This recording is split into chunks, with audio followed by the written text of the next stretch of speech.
Very good morning, dear students. Welcome to Learning Radius. Welcome to Learning Radius Current Affairs 2021. And today we will be discussing the topics of international relations.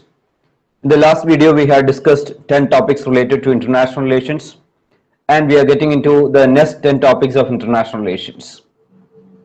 And in this day, we will be discussing the topics of Ladakh standoff, India-China finalizing disengagement plan, Armenia, Azerbaijan agree on peace deal, India, Maldives, Mission Sagar 2, India and Luxembourg, Asia Pacific Economic Cooperation APEC, Australia to temporarily host ISRO satellite tracking facilities, 15 G20 summit, India, Singapore, Rodchenkov Act. So we are covering 78 topic, or we are covering these 10 topics. With that, we covered 70 topics from international relations. So don't miss the videos related to the rest 60 topics too. In all videos, we cover 10 topics each.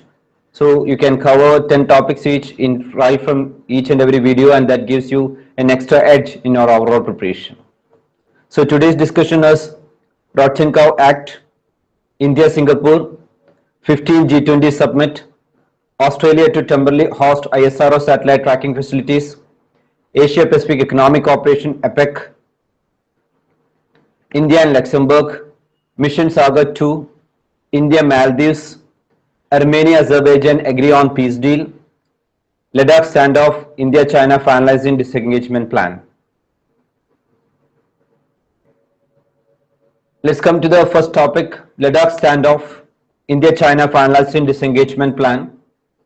The discussion is India and China working out modalities to finalize a plan for phased disengagement and de-escalation along the line of actual control in eastern Ladakh, beginning with the north bank of Pangong Tso.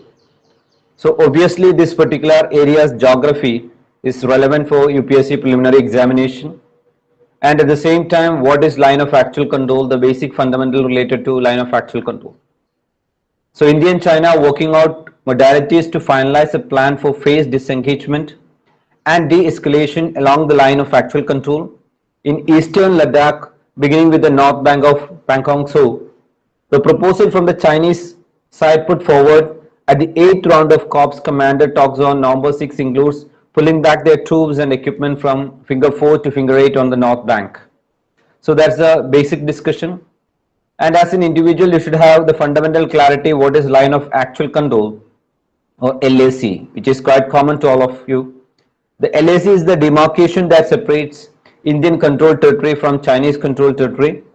India considers the LAC to be 3,488 km long, while the Chinese consideration it to be only around 2,000 km. That's a major concern. It is divided to three sectors: the eastern sector, which spans Arunachal Pradesh and Sikkim, the middle sector in Uttarakhand and Himachal Pradesh, and the western sector in Ladakh.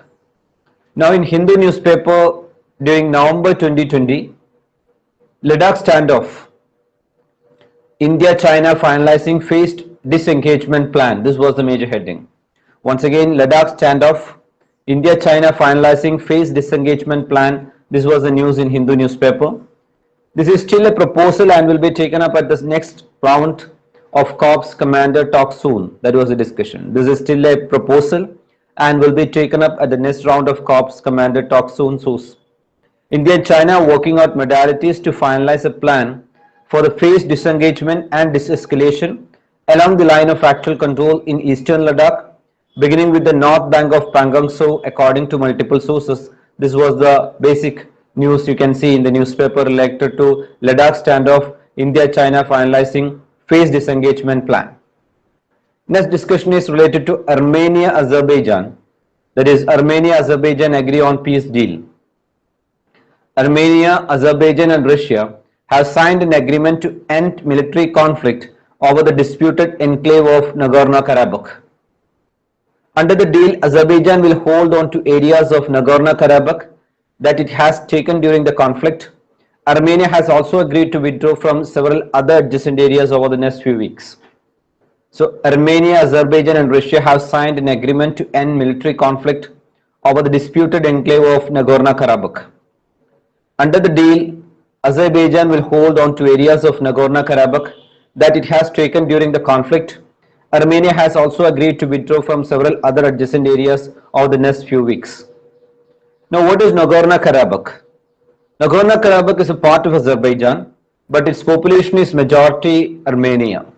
So, right, with the help of map, once again you can have a look over that particular region. What is Nagorno-Karabakh? It's a part of Azerbaijan, but its population is majority Armenian. As the Soviet Union saw increasing tension in its constituent republics in the 1980s, Nagorno-Karabakh voted to become a part of Armenia, sparking a war that stopped with a ceasefire in 1994.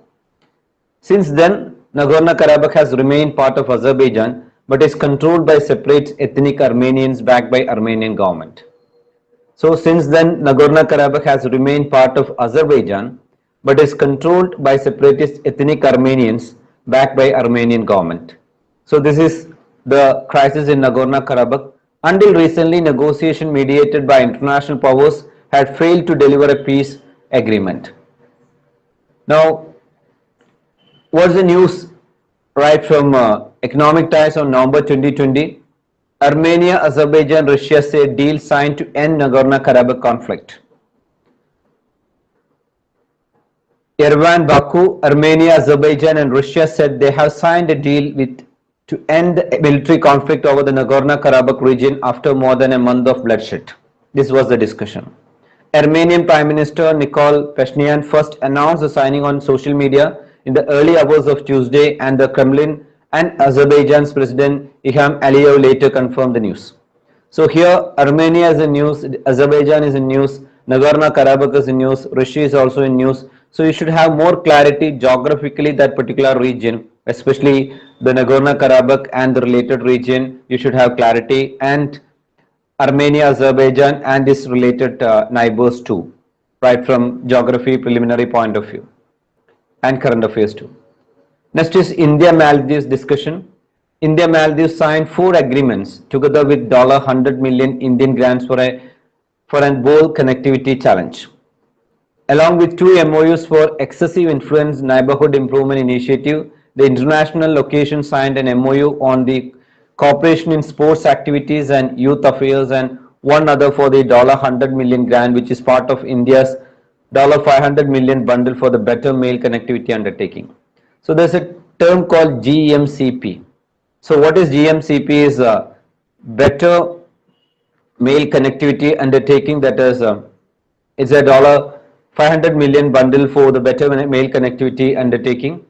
So the 2 government inked a deal for $400 million line of credit score from the Exim Financial Institution of India. So here India and Maldives signed a 4 agreement together with a $100 million Indian grants for a bowl connectivity challenge. So a connectivity challenge as it is going on between India and Maldives relationship, along with 2 MOU for excessive influence neighborhood improvement initiative. The international locations signed an MOU on cooperation in sports activities and youth affairs, and one other for the $100 million grant, which is the part of India's $500 million bundle for the Better Mail Connectivity undertaking. Now, this was the basic newspaper discussion during November 2020. India-Maldives signed 4 MOU to boost ties. So, since India is having good relationship with Maldives, you should have complete idea regarding the location. You should have the fundamental clarity regarding the geographical location of Maldives and the basic details related to Maldives. New Delhi will support Maldives Foreign Minister's candidature for UNGA President. New Delhi and Mali on Monday signed 4 agreements, including a $100 million Indian grant for an ambitious connectivity project during Foreign Secretary Harshvardhan Shringla's visit to Maldives. So this was the first major heading. New Delhi will support Maldives Foreign Minister's candidature for UNGA President. New Delhi and Mali on Monday signed 4 agreements, which I mentioned, 4 agreements, including a $100 million Indian grant for an ambitious connectivity project during Foreign Secretary Harshvardhan Shringla's visit to Maldives. In addition to two MOUs for high-impact community development project, the countries signed an MOU on cooperation in sports and youth affairs and another for the $100 million grant, which is a part of the India's $500 million package for the Greater Mali Connectivity Project. So that is what GMCP, which I told you. What is GMCP? It is Greater Mali Connectivity Project. Last month, the two governments inked a deal for a $400 million line of credit from the Exim Bank of India. Now, next discussion is important, that is Mission Sagar 2.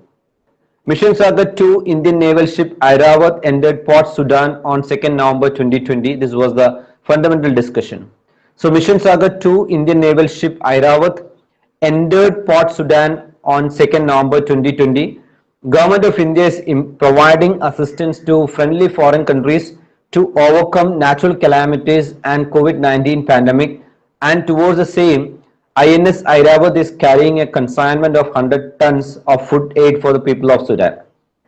So the government of India is providing assistance to friendly foreign countries to overcome natural calamities and COVID-19 pandemic, and towards the same, INS Airawat is carrying a consignment of 100 tons of food aid for the people of Sudan, that is Mission Sagar 2. And Mission Sagar 2 follows the first Mission Sagar. So there is Mission Sagar, then Mission Sagar 2. So Mission Sagar 2 follows the first Mission Sagar undertaken in May-June 2020, wherein India reached out to Maldives, Mauritius, Seychelles, Madagascar, Comoros and provided food aid and medicine. So Mission Sagar 2 undertaken in May-June 2020, where India reached out to Maldives, Mauritius, Seychelles, Madagascar and Comoros. As a part of Mission Sagar 2, Indian naval ship Airawat will deliver food aid to Sudan, South Sudan, Djibouti and Eritrea. So there should be clarity, the destinations of Mission Sagar and Mission Sagar 2. Now this was the news during November 2020. INS Airawat reaches Sudan with food aid to overcome effects of pandemic. In Hindu newspaper during November 2020, INS Airawat reaches Sudan with food aid to overcome effects of pandemic. Under Mission Sagar 2, INS Airawat will deliver food aid to Sudan, South Sudan, Djibouti and Eritrea amid the COVID-19 pandemic. This was a major heading. Indian naval ship Airawat reached Sudan on November 2nd with 100 tons of food aid as a part of Mission Sagar 2, the Indian Navy said. So that is the basics related to. And under Mission Sagar 2, INS Airawat will deliver food aid to South Sudan, Djibouti and Eritrea amid the COVID-19 pandemic. Mission Sagar 2 follows the first Mission Sagar undertaken in May-June 2020, where India provided food medicine to Maldives, Mauritius, Seychelles, Madagascar and Comoros. The same discussion which I mentioned, you can see in Hindu newspaper during November 2. Now next is the discussion related to India and Luxembourg. It's a very small country but a beautiful European country. The first meeting between India and Luxembourg in 20 years was held. The agreement with the Luxembourg Stock Exchange provide for cooperation in the financial service industry. So the agreement with Luxembourg Stock Exchange provide for cooperation in the financial service industry. It will enable the maintenance of security markets in both countries with a focus on environment, social governance and green finance in the local market. The three agreements that have been signed are Luxembourg Stock Exchange with State Bank of India, Luxembourg Stock Exchange with the Luxembourg Stock Exchange with the India International Stock Exchange, Lex Innovation and Invest India. So the three agreement with Luxembourg is Luxembourg Stock Exchange with State Bank of India, that is SBI, then Luxembourg Stock Exchange with India International Stock Exchange, that is INX, then Lex Innovation and Invest India. Now this was the news came in the New Indian Express November 2020. India and Luxembourg signed 3 pacts in first bilateral summit in 2 decades. The meeting focused constructive engagement on our bilateral relationships, especially given the strength of Luxembourg economy and our needs. This was the subheading under that. New Delhi, India and Luxembourg on Thursday held their first bilateral summit in 2 decades and signed 3 agreements even as discussion on the India-EU trade agreement were initiated by New Delhi. The meeting focused constructive engagement on our bilateral relationships, especially given the strength of Luxembourg economy and our needs. It focused on the financial sector, fintech, green financing and space application. MEA Joint Secretary Europe West Sandeep Chakravarti said. So that's a discussion between India and Luxembourg, and I told which are the three areas and three agreements between India and Luxembourg. Next is related to APEC, Asia Pacific Economic Cooperation. The leaders of the 21 APEC member economies issued the Kuala Lumpur Declaration following the first ever virtual 27th APEC Economic Leaders meeting chaired by Malaysian Prime Minister Muhyiddin Yassin. Convening for the first time since the last meeting in Papua New Guinea in 2018, leaders agreed to the joint declaration under the 2020 APEC Malaysia theme of optimizing human potential toward a resilient future of shared prosperity.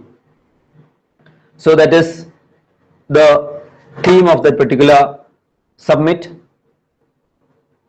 APEC leaders pledged to work together to support the following priorities: combating and mitigating the impact of COVID-19, improving the narrative of trade and investment, inclusive economic participation through digital economy and technology, driving innovative and inclusive sustainability, strengthening stakeholder engagement. So the summit clarity should be there, the theme should be clear in your mind. What is the significant pledges taken by the leaders, that should be clear. Moreover, the fundamentals of APEC as an organization should be very clear. Now, APEC leaders adopted the Putrajaya Vision 2040. So, Putrajaya Vision 2040 is in news. So, APEC leaders adopted the Putrajaya Vision 2040, a new 20-year growth vision to replace Bogor goals named after the Indonesian town where the leaders agreed in 1994 to free and open trade and investment. So, what is Bogor goal? BOGOR, Bogor goals. What is Putrajaya Vision? So, the APEC leaders adopted the Putrajaya Vision 2040, a new 20-year growth vision to replace the Bogor goals named after the Indonesian town, where the leaders signed or leaders agreed in 1994 to free and open trade and investment. So, Bogor goals is basically into free and open trade investment. So, leaders also pledged to build an open, dynamic, resilient, peaceful region by 2040. APEC senior officials are tasked by leaders to complete a comprehensive implementation plan for their consideration in 2021.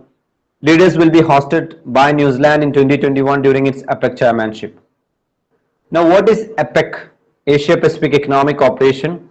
Asia Pacific Economic Cooperation is a regional economic forum established in 1989 to leverage the growing independence of the Asia Pacific.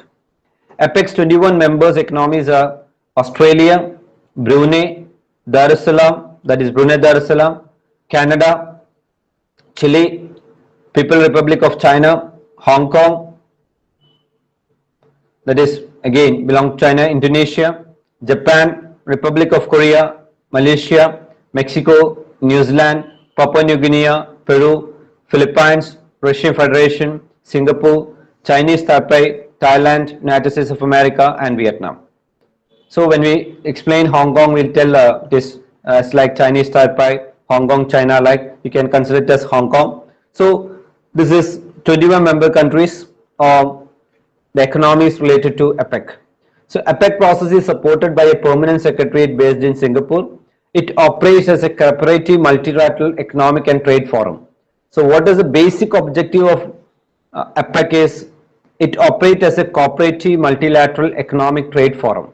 And APEC aims to create greater prosperity for the people of the region by promoting balanced, inclusive, sustainable, innovative and secure growth and by accelerating regional economic integration. It ensures that goods, services, investment and people move easily across the borders. Members facilitate this trade through faster customs procedure at borders, more favorable business climate behind the border and aligning regulations and standards across the region. So what is the basic objective of APEC I conveyed, and what is the basic fundamentals also I conveyed.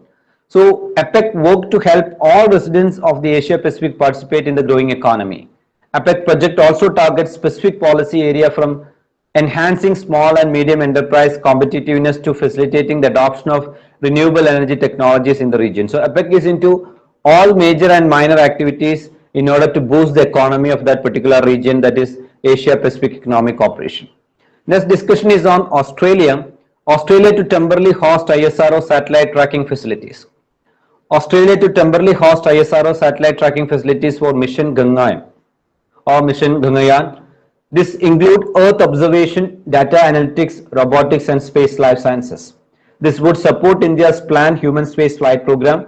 India-Australia Space Cooperation is underpinned by a formal memorandum of understanding signed between two countries in 2012. So, Australia to temporarily host ISRO satellite tracking facilities for mission Gangayaan, that is the discussion. This includes Earth observation and data analytics, robotics and space life sciences. This would support India's planned human space flight program. India-Australia Space Cooperation is underpinned by a formal memorandum of understanding signed between the two countries in 2012. Now, in Hindu newspaper during November 2020, Australia to temporarily host ISRO satellite tracking facilities. This would support India's planned human space flight program. This was the news. As a part of steps to deepen cooperation in civil space activities, the space agencies of India and Australia were working together to position temporarily Indian tracking facilities in Australia, said Australian Minister for Industry, Science and Technology Karen Andrews on Friday. This would support India's planned human space flight program. So, Australia to temporarily host ISRO satellite tracking facilities. This include Earth observation and data analytics, robotics and space life sciences. This mission will see India become just the fourth nation to send a crew into space. Ms. Andrews said virtually speaking at the Bangalore Tech Summit 2020. The Indian Space Research Organization ISRO has embarked on an ambitious plan to put an Indian in space by 2022 under Gangayaan mission. So that's the discussion which I mentioned. And next topic is related to 15 G20 summit. Prime Minister Narendra Modi virtually attended the 15 G20 summit chaired by Saudi Arabia. The theme of the summit is realizing the opportunities of 21st century for all. India will enter the G20 trico along with Saudi Arabia when Italy will take over the presidency of the G20 on 1st December 2020. So G20 is in discussion related to India. So complete understanding of G20. Last year also UPSC asked question related to G20. Prime Minister also called for a new global index for the post-COVID world that comprised four key elements. Creation of vast talent pool, ensuring that technology reaches all segments of the society, transparency in system of governance, and dealing with the planet with the spirit of trustship. Now, right from Prime Minister's office on 19th November 2020, this was the discussion 15 G20 Leaders Summit November 21, 22, 2020. So right from PMO there was a press release. You can see that in PIB Delhi on 19th November, 15 G20 Leaders Summit November 2021, 2020. At the invitation of His Majesty King Salman bin Abdulaziz Al Saud, custodian of the two holy mosques, Kingdom of Saudi Arabia, Prime Minister Shri Narendra Modi will be attending the 15th G20 Summit chaired by the Kingdom of Saudi Arabia under the theme Realizing the Opportunities of 21st Century for All on 21-22 November 2020. So, realizing the opportunities of 21st century for all on 21-22 November 2020, the meeting will be held in a virtual format. The upcoming summit is the second G20 leaders meeting in 2020. Once again, the upcoming summit is the second G20 leaders meeting in 2020 means we are discussing on last November. Now we are in 2021. We are discussing about the November meeting of 2020. Following the telephonic conversation between Prime Minister and Crown Prince of Saudi Arabia, the last G20 Extraordinary Leaders Summit was held in March 2020, where the leaders developed a timely understanding among the G20 countries to help contain the spread of the COVID-19 pandemic and to forge a global coordinated response. Next discussion is about India and Singapore. Indian Navy is scheduled to host the 27th edition of India-Singapore Bilateral Maritime Exercise SIMBEX 20 from 23rd November 2020 to 25th November 2020 Andaman Sea. The SIMBEX series of exercise between Indian Navy and Republic of Singapore Navy being conducted annually since 1994 are aimed at enhancing mutual interoperability and imbibing best practice from each other. Now the 2020 edition of SIMBEX will witness a participation by Indian Navy ships including destroyer Rana with integral Chetak helicopter and indigenously built Kavitas, Kamota and Karmuk. SIMBEX 20 will witness the two friendly navies participate in advanced surface, anti-air warfare and anti-submarine warfare exercise including weapon firing over 3 days of intensive joint operation at sea.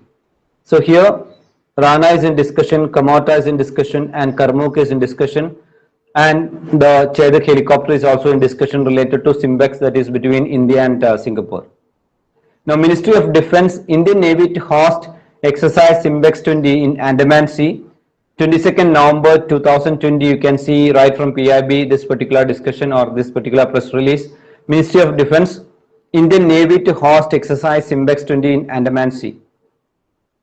Indian Navy is scheduled to host 27th edition of India-Singapore bilateral exercise from 23rd to 25th November 2020 in Andaman Sea. And the same discussion what we discussed just 1 minute back, the 2020 edition of SIMBEX will witness participation by Indian Navy ships including destroyer Rana with integral Chetak helicopter and indigenously built corvettes Kamota and Karmuk. In addition, iron submarine Sindhuraj and P-81 maritime reconnaissance aircraft will also participate in the exercise.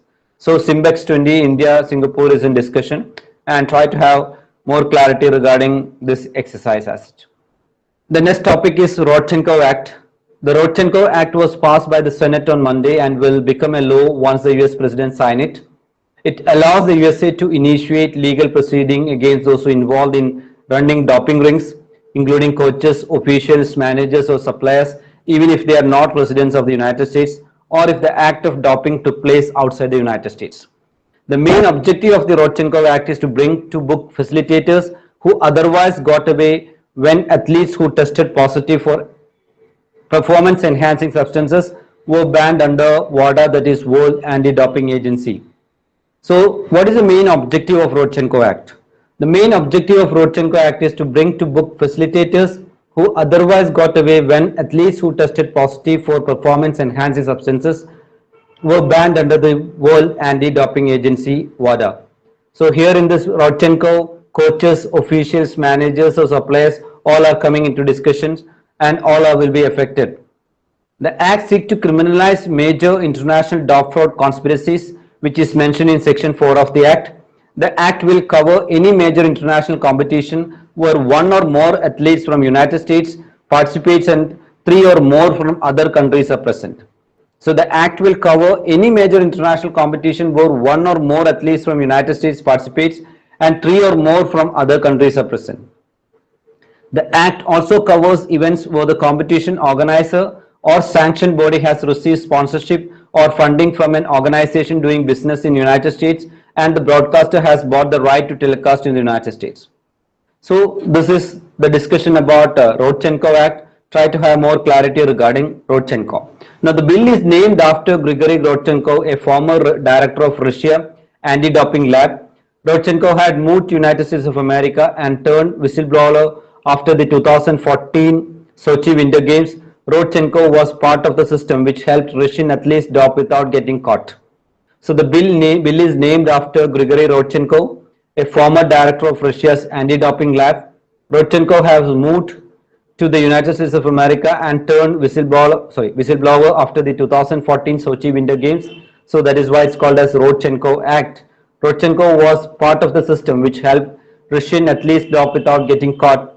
Rodchenko's testimony and an independent report by Professor Richard McLean, which concluded that at least 1,000 Russian athletes benefited from the doping, resulted in the nation being banned from 2018 Winter Olympics in South Korea. There's a background behind this name Rodchenko. So that's all for now. So we discussed 10 topics right from international. In our next video, we'll be covering the next 10 topics and have a peaceful study. Calm version is the most productive version. In the next video, we'll be discussing another 10 topics of international, especially related to current affairs of 2020-21.